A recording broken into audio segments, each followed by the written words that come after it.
సభకు నమస్కారం. కూర్చోండి. ఇక మొదలు పెట్టండి. అధ్యక్ష, పెళ్ళి ఏడాది అవుతున్నా కానీ ఈ నక్కలదే నాకు ఎత్తుకోవడానికి ఒక మగాన్ని ఇవ్వలేదు అధ్యక్ష. అదే ఎత్తుకోవడానికి ఒక మనవాడిని ఇవ్వలేదు అధ్యక్ష. మా ఆయనకు వచ్చే జీతం ఆక్స్ఫర్డ్ డిక్షనరీ అంత, ఖర్చులు ఆక్స్ఫర్డ్ యూనివర్సిటీ అంత. ఇలాంటి పరిస్థితుల్లో పిల్లల్ని కన్నా అవసరం అధ్యక్ష? మీరే చెప్పండి. పాయింటే. పిల్లల పెంపకం గురించి ఏమి టెన్షన్ పడక్కర్లేదు అధ్యక్ష.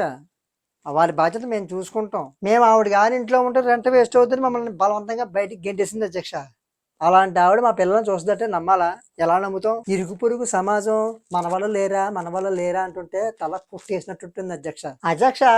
వెధవ సమాజం కోసం బతికితే రేపు నా పిల్లలకి ఏమన్నా అయితే డబ్బులు ఎవరిస్తారు అధ్యక్ష? మీరే చెప్పండి.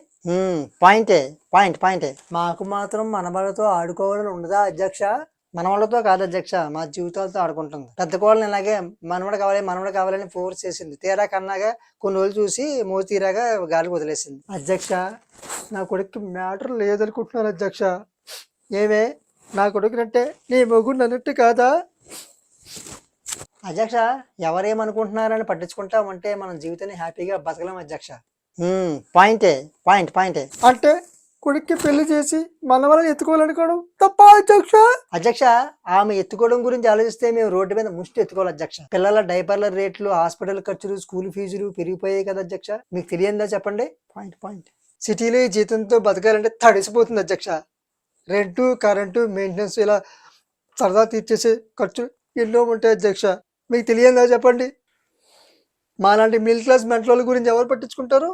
మేమే పట్టించుకోవాలి. అంటే నాకు పిల్లల్ని ఎత్తుకునే యోగం లేదా అధ్యక్ష? ఉంది అధ్యక్ష, దానికి ఇంకా టైం ఉంది. మా ఆయన జీతం పెరగాలి, పిల్లల భవిష్యత్తు కోసం డబ్బు పోగేయాలి, అప్పుడు పిల్లల్ని కంటున్నాం. సరే అధ్యక్ష, ఆగుతాను. కానీ నాకు ఆడపిల్ల వద్దు. మా వంశాన్ని నిలబెట్టే వారసుడు కావాలి.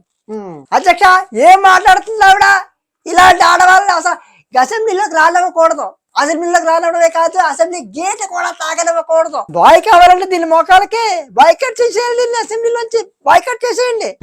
సభలో అనుచిత వ్యాఖ్యలు చేసినందుకు నిన్ను 9 ఏళ్ళు సస్పెండ్ చేస్తున్నాను. అనుచిత వ్యాఖ్యలు కాదు అధ్యక్ష, ఉచిత వ్యాఖ్యలే. నేనేం డబ్బులు తీసుకుని నేను చేసిన వ్యాఖ్యలకి. అమ్మాయి అయితే ఏంటి, అబ్బాయి అయితే ఏంటి?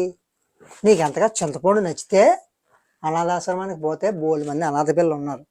అందులో ఏ మగ పిల్లలైనా తెచ్చుకొని పెంచుకోవచ్చు. అర్థమవుతుందా? నాకు మగ పిల్లడు కావాలి, వారసుడు కావాలి, వంశాభివృద్ధి, ఎదొకవృద్ధి. ఆ కోడలని హింసించకండి. ఎవరు పుట్టినా సరే స్వాగతించండి. నన్ను సస్పెండ్ చేయకండి అధ్యక్ష. ఓ గాడిద.